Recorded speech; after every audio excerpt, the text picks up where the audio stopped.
Right. KCR నాయకత్వంలో పనిచేసే అవకాశం రావడం చాలా ఆనందంగా ఉందంటూ ఆర్ఎస్ ప్రవీణ్ కుమార్ తెలిపారు. నన్ను నమ్మి నాతో ప్రయాణిస్తున్న మిత్రులందరికీ ధన్యవాదాలు. ప్రత్యేక పరిస్థితుల్లోనే తాను బీఆర్ఎస్లో చేరుతున్నానని, తెలంగాణవాదం బహుజనవాదం ఒక్కటే అని, చితికిపోయిన తెలంగాణకు కేసీఆర్ విముక్తి కల్పించారంటూ ప్రవీణ్ కుమార్ చెప్తున్నారు. కేసీఆర్ అధికారంలో లేకపోవడం దురదృష్టకరం అంటూ ప్రవీణ్ కుమార్ వ్యాఖ్యానించారు. మన అప్డేట్స్ మరి రిపోర్టర్ బ్రహ్మాజీ నాటి తెలుసుకుందాం. బ్రహ్మాజీ చెప్పండి, ఏంటి ప్రవీణ్ కుమార్ చేరిపోయారా అధికారికంగా బీఆర్ఎస్లో? ఏమంటున్నారు ఆయన?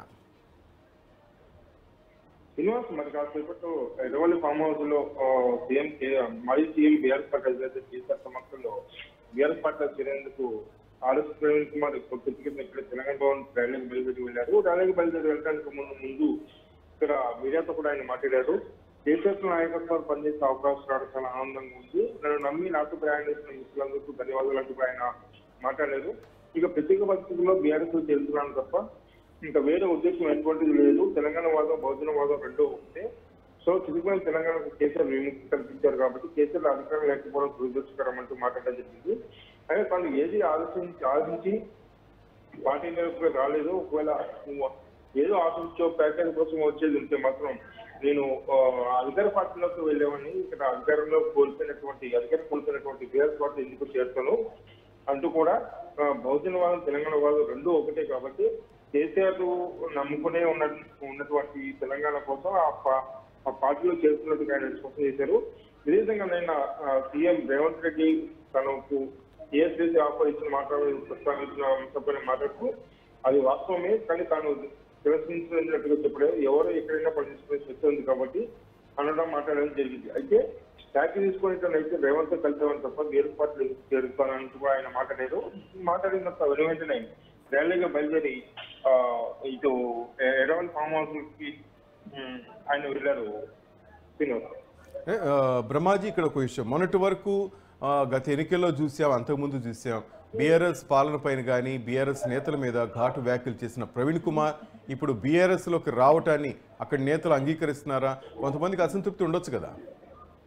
ఖచ్చితంగా బీఆర్ఎస్ పార్టీలోకి ఆర్ఎస్ ప్రవీణ్ కుమార్ రావటాన్ని ఇటు బీఆర్ఎస్ పార్టీకి సంబంధించిన కొంతమంది నేతలతో పాటు బీఎస్పీ పార్టీకి సంబంధించినటువంటి కొంతమంది కార్యకర్తలు కూడా అసంతృప్తి వ్యక్తం చేస్తున్నారు.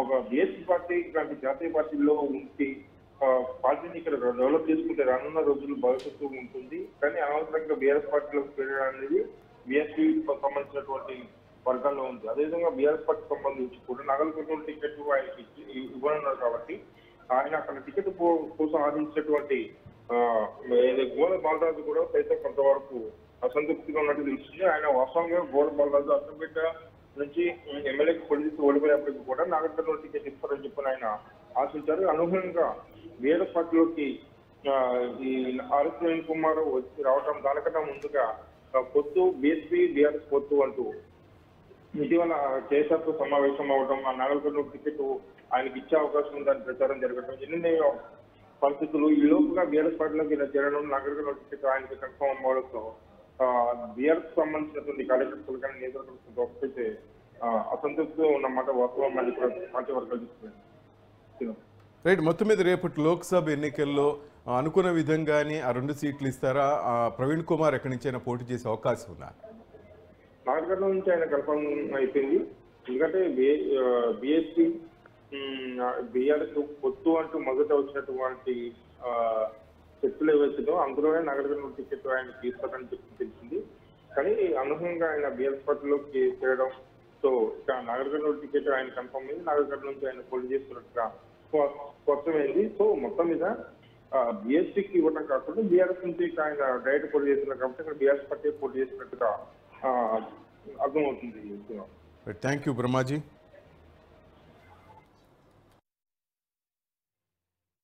మిత్రులారా, తెలంగాణవాదం బహుజనవాదం రెండు ఒకటే.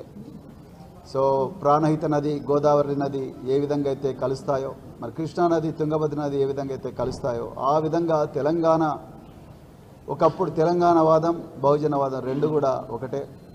మరి తెలంగాణ కూడా ఆనాడు తరతరాల అణచివేత వల్ల చితికిపోయింది. మరి ఆ తెలంగాణకు విముక్తి కల్పించింది మరి ఆనాడు ఉద్యమకారులు, మరి కేసీఆర్ గారి నాయకత్వంలో.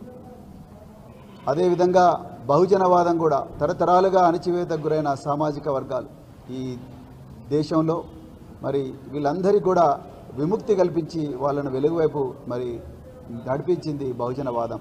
ఈ రెండిట్లో కూడా అణచివేత కామన్గా ఉంది, విముక్తి అనేది ఒక లక్ష్యంగా ఉంది.